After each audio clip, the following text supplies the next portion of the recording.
Jenrick, remember, supported Kwasi Kwarteng's budget with Liz Truss, which like completely spun the economy off into disaster. So, I don't see that if I were Kemi Badenoch, I would talk about nothing but growth in the economy, and I think she will lure a lot of Conservatives back. Let's start with Reform. Robert Jenrick, Reform's new self-titled Shadow Chancellor. I like that sigh there, Robert.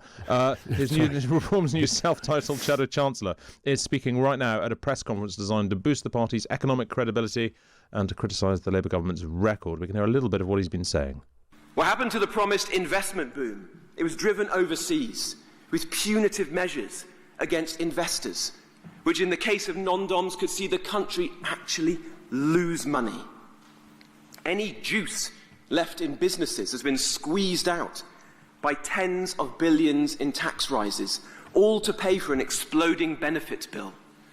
And what about those workers who Rachel Reeves promised to champion? They've been taxed more. Well, he also pledged not to scrap the OBR and the Bank of England, although Nigel Farage himself has previously said he was considering doing just that. I'm delighted to be talking about this with the two of you, because you've both been quite keen Reform and previously UKIP watchers, but in a very different and much more earthy way to most other commentators. Janice, do Reform look credible, more or less credible, now that you've seen the whole team sort of lined up on a stage? No, I think the less they are when they're a vibe party, when they are channeling the discontent of the nation about a large benefit bill and small boat immigration, that kind of thing, they do really well. But when you pin them down to real things, to real people, that's when they start to fall away. The gang that was on stage yesterday was just kind of gross. There was a commentator below the line on the Times that compared them all to the Addams family, all lined up. Yeah, I saw that. Yeah, it really, when Farage himself is on stage, and I think both Robert and I have gone to cover events that he's done, he is brilliant at the fireworks, literal fireworks on stage, literally getting people excited about things, but then detail. And Jenrick, remember, supported Kwasi Kwarteng's budget with Liz Truss, which like completely spun the economy off into disaster. So, I don't see that if I were Kemi Badenoch, I would talk about nothing but growth in the economy, and I think she will lure a lot of Conservatives back. Yeah, I mean, Robert, if the Reform vote is at heart a kind of sort of plague on all your houses vote, yes, a loathing of most politicians, which I think quite a lot of it is, and I think you'd agree that quite a lot of it is. Yes. You've got to question slightly the strategy of making yourself look like all other politicians. Yeah. But then what else are they supposed to do? Yeah, and it's hard to go with a strategy with a big slogan behind you saying Britain is broken. Yeah.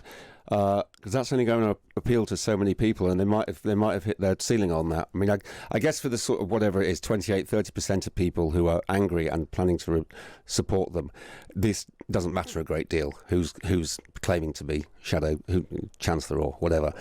But will it extend their appeal to people who at the moment don't really like the look of them? I don't think it will.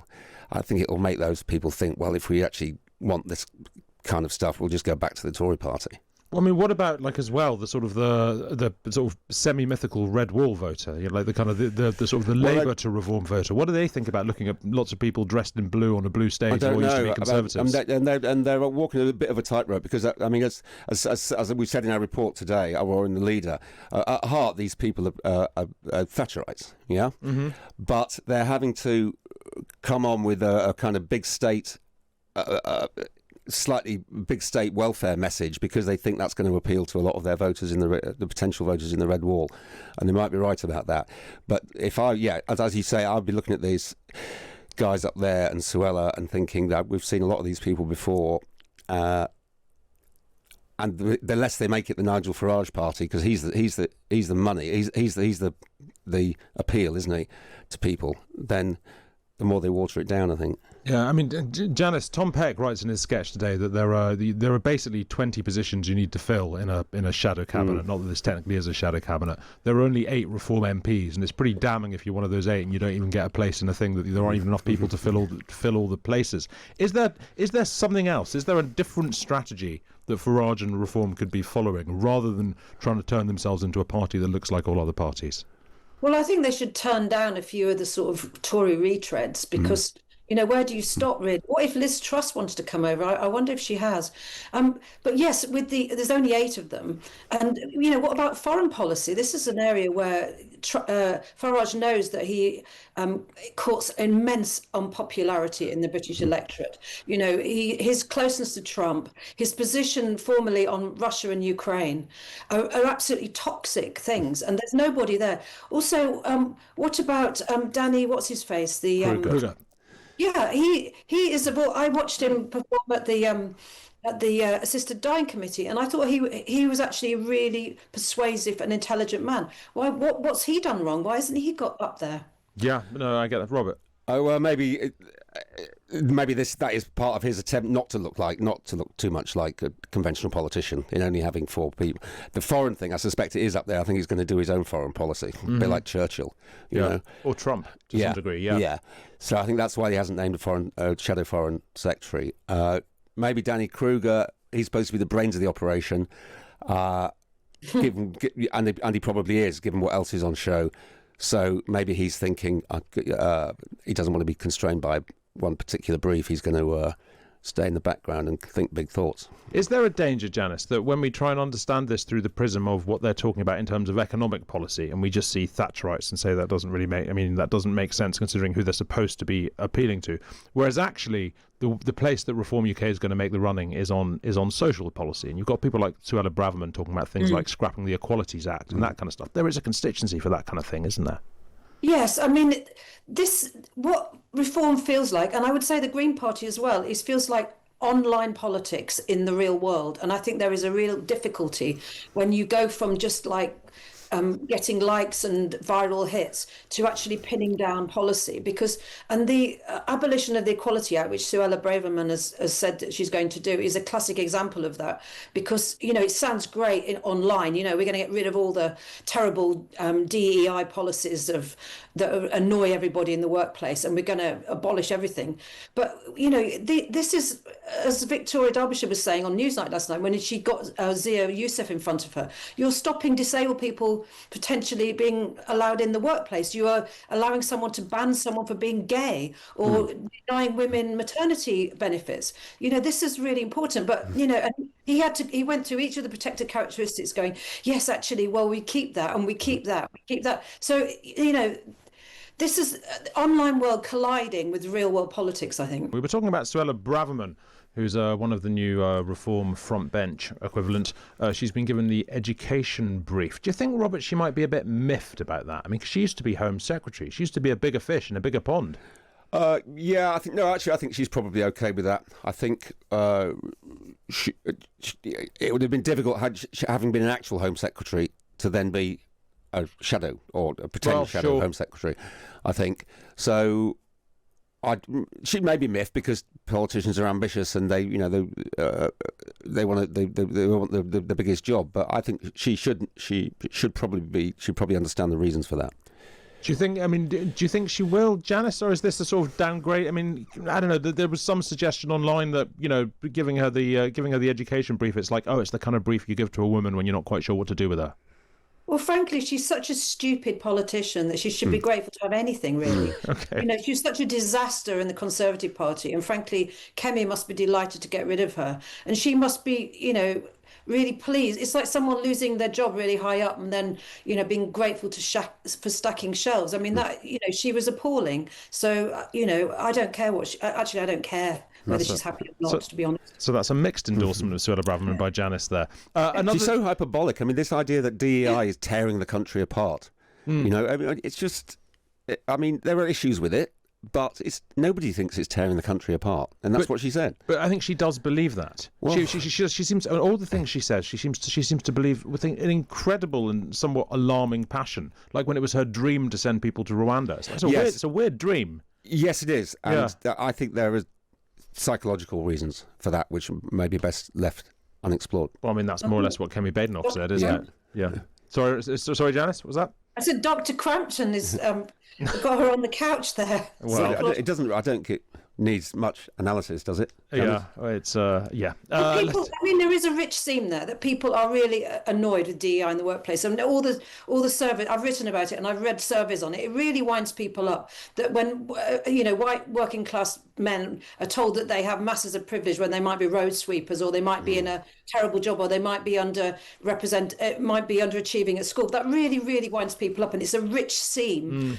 Especially in the Red Wall, in sort of places like Doncaster or Hull, where we come from, Robert and I, but to sort of have that as your absolute, I guess it is, I keep repeating it, there's this online, what gets currency and likes, virality online is not the same as how you run the country. Yeah, indeed. Well, another policy mentioned by Braverman was to make half of young people learn a trade rather than go to university. Youth unemployment is at its highest in 11 years. Business groups who want higher costs for hiring young people are going to limit their opportunities further. She's obviously pointing at a very, very real problem, Janice. I'll ask you about this first. But is that, I mean, can you make half of young people learn a trade rather than go to university? Do we need that many people doing trades?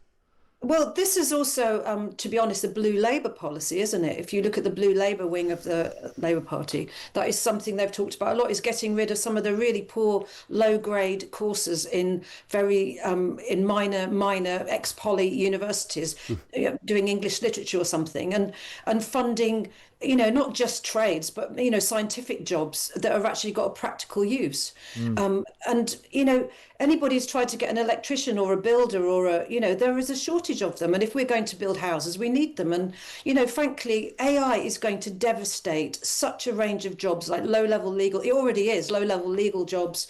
Everyone was taught to learn coding a few years ago. You're supposed to teach your kids how to code. That's been obliterated by AI. That was a total waste of time. So, trades, somebody unblocking your toilet is always going to have a job.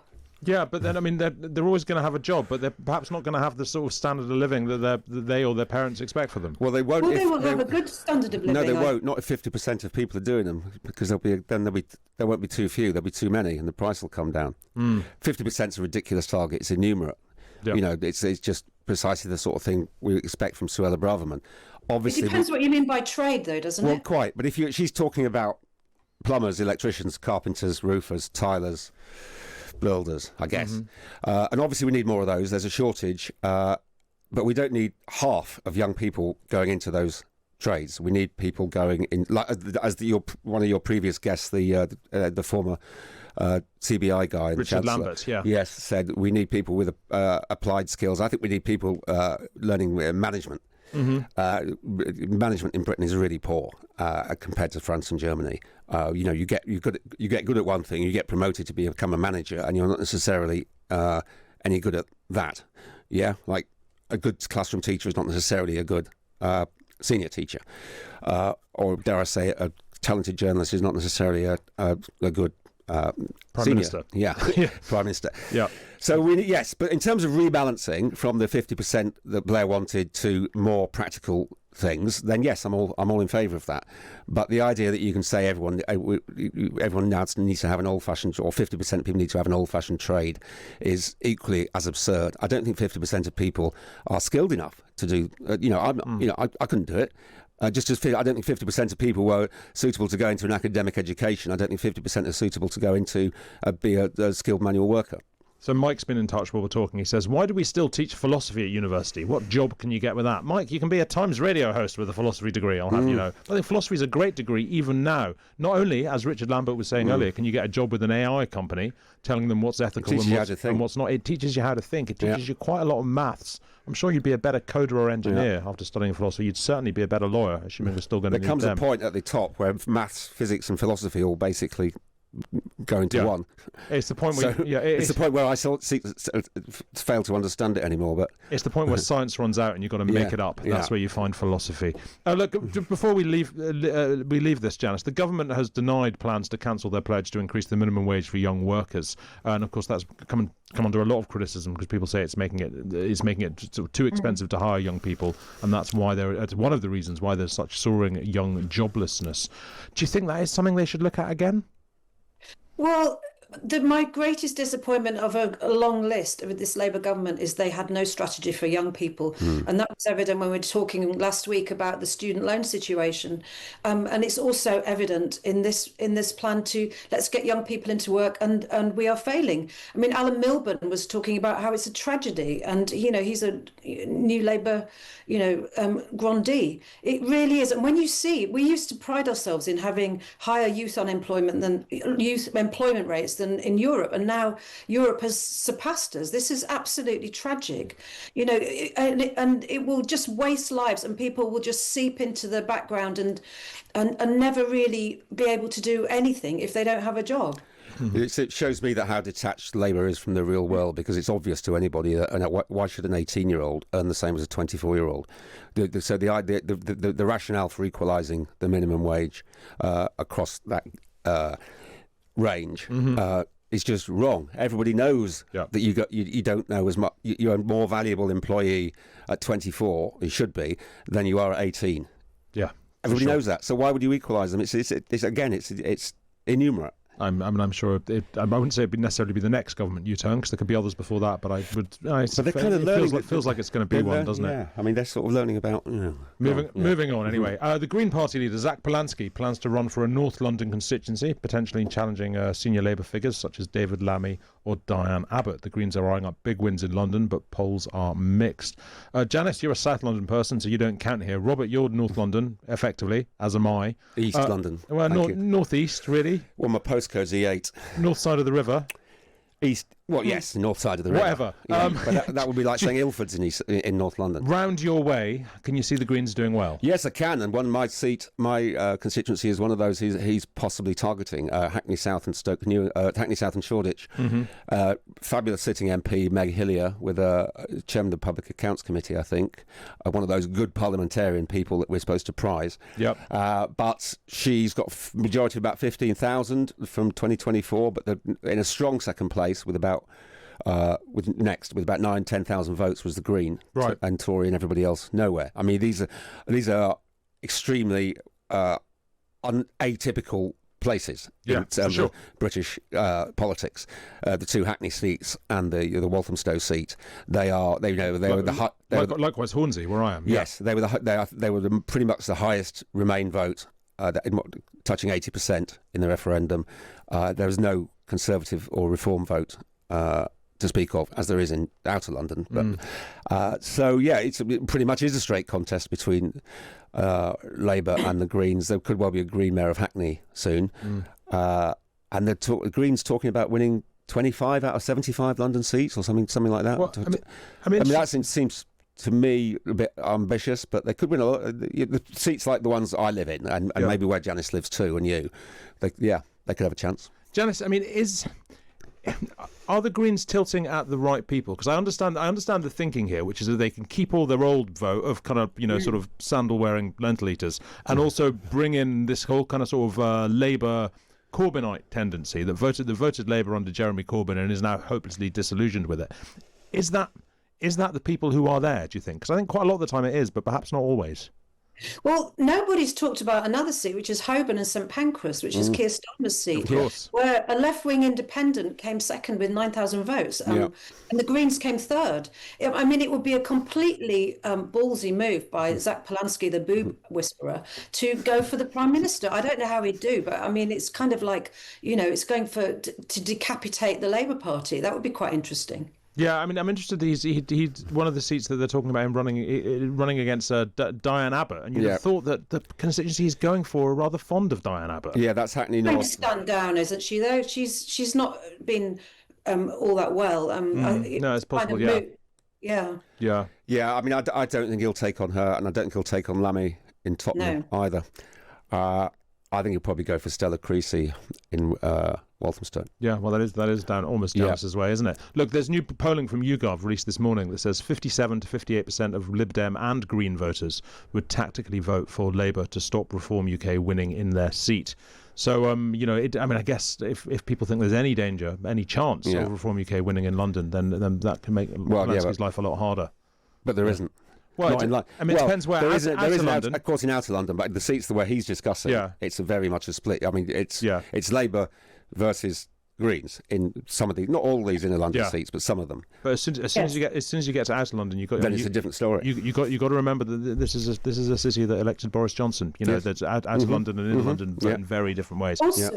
Also, there's this very strange alliance in the Green Party, which is kind of like, is even more divided, really, or hard to put together as the Reform, which is between the extreme sort of woke side of it and the Muslim vote, which we haven't really talked about. And in the by-election, the Gorton and Denton by-election, you're seeing that. You're seeing a Muslim vote and a student vote, and they are all going trying to focus on the Green Party. But this is a really sort of arranged marriage of a very diverse political beliefs. And it's going to be very interesting in the next election to see how that stands up, really. Yeah. Let's talk about something very different. Women aged 30 to 50 are the majority users of weight loss drugs such as Mounjaro and Wegovy, the vast majority spending hundreds of pounds each month to buy them online from private pharmacies. The research from the Health Foundation reveals a class divide when it comes to the jabs, with experts stressing the NHS rollout should prioritise most in need.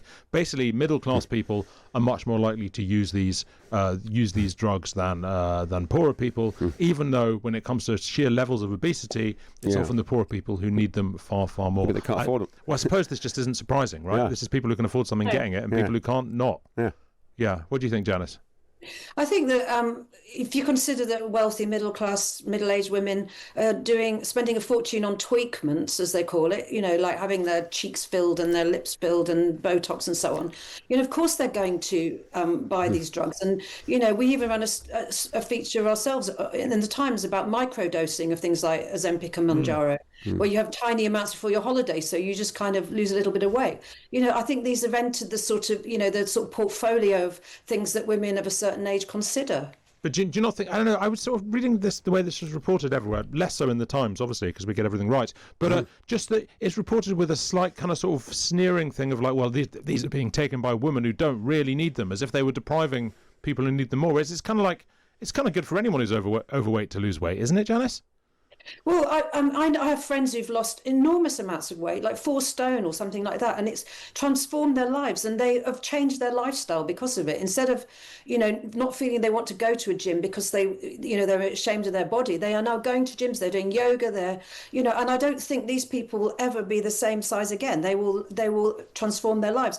But so there's always a sneering at women wanting things. But where is the pressure coming from? There's a lot of pressure on women to be slender, to fit a certain shape, and of course, they're going to use all the tools at their disposal, of which these new drugs are just one. Yeah. Let's talk about being a dad. The Harry Potter actor Rupert Grint has described early fatherhood as isolating, anxiety-inducing and traumatic, particularly when he was worrying about his daughter's safety and well-being. Robert, this was obviously a while ago for you, but you write in the paper, you can empathise with that. Yeah, completely. And I don't think it'd be strange if it were otherwise, in a way. When I became a dad, I was about 32, but similar age to Rupert Grint, but that was 29 years ago for me, and for him it was only 6. But I can remember feeling very, you get that thing of, everything in the run-up to childbirth is about the birth. You don't hear much about what comes afterwards. All your kind of preparation is about the actual birth. And then you get this little human being home, and you think, and it dawns on you that this is on you, and you don't have much preparation for it. And it can be, as I went into various reasons, that's one reason why I think it can be kind of traumatising. And I think another reason, particularly for men, if we're honest, is that a lot of us would have relied emotionally on our partner prior to parenthood in a way that we're not able to post-parenthood, because she's otherwise engaged in something that, frankly, she loves more. which is the way it needs to be. It's the way it has to be. And I think that is probably, particularly for people like me, and possibly for Rupert Grint, I don't know. Needy people. Yes. Yeah, sure. Why you can get a sort of... can you talk about postnatal male... not depression, but anxiety. Sure, for sure. Yeah. So, Janice, you obviously don't know about being a dad, but I'm prepared to accept it can occasionally be hard work being a mum too of small children, whatever. Really?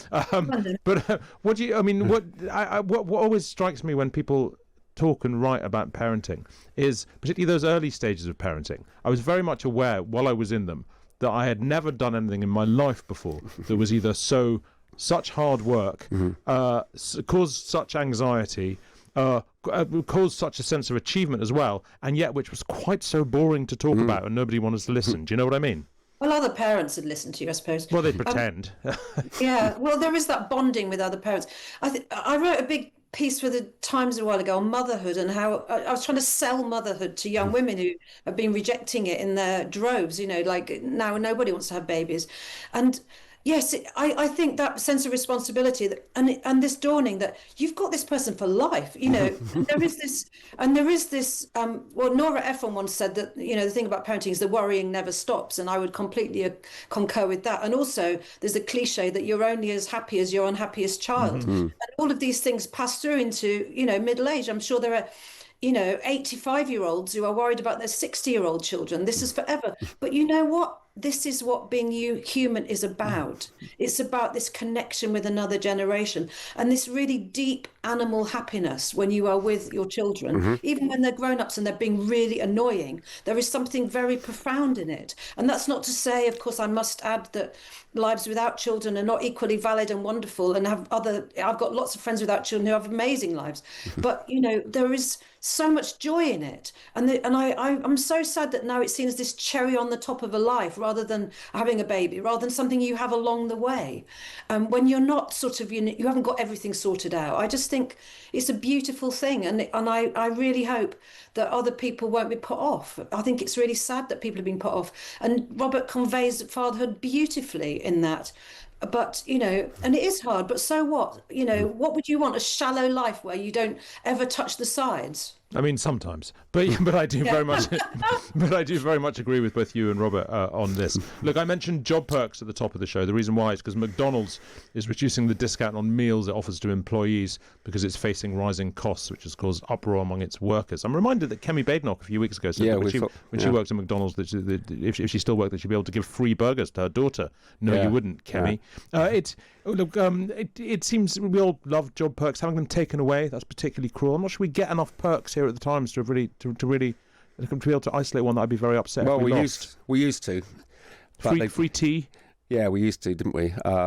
Did we? Well, expenses and stuff. You know what I'm talking about. It slightly predates me, to be honest. Yeah. And it's that's been eroded, and some other perks come under the kind of rubric of corruption. Yeah. So in a way that the sort of freebies in the past might have been more. What about the Times gin, though? Do you remember that? I remember the Times gin. Yeah, but that was a gift from the editor at Christmas. That's quite different. Yeah. The Times gin was great. That was a really good perk. Yeah, I've also got a hat with the Times on it and a sweatshirt. I've got a mug. I don't think you can underrate that. I've got some Times Radio tissues. I think we can chart the declining, the decline in the quality of freebies all the way down from gin to tissues, can't we? But I do treasure my tissues. It sounded quite a bit of a hit for me. If you're on minimum wage working at McDonald's and you were paying, I don't know, I think you were paying half price for a Big Mac meal, and now it's gone up by £1. So it's still subsidised, but not by very much. That sounded like quite an impact, actually. Although McDonald's food is remarkably cheap.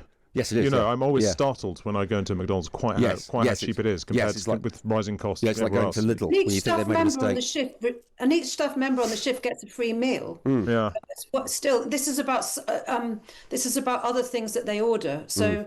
But, the profits were so enormous last year. You think this is so tight, isn't it? I mean, just why would you do that to these people who are, the lowest paid people in the country? It's just, I would boycott McDonald's if I ever ate there. Well, look, finally, we're almost out of time, but just want to cram in this one. Earlier this week, I played this clip from Ed Vaizey's show last Friday, where he was very rude about my clothes.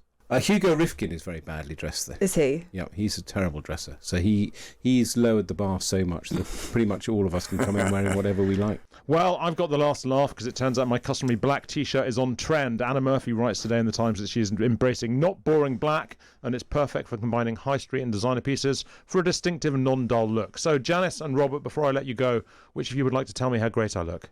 You look Well, you're showing off your guns as usual. I can't see. Only my forearms Janice today. is on. Show me your It better forearms, be go me on. because Janice is on Zoom. Yeah, go on. You've got 10 seconds. You look superb, Hugo. Any colour would suit you, but black. I think it's a look, and you look absolutely tremendous. I mean, yeah, I'm getting quite excited actually. It's like I went to see Wuthering You're Heights. both very aroused, Hugo. Yeah, I went to see Wuthering Heights the other day, so I'm in a bit of a Beginning regretting starting this. Robert Crampton, sort of a pleasure until the end when I got a bit uncomfortable. Janice Turner, less qualified. Absolutely a pleasure. Thank you very much indeed, both.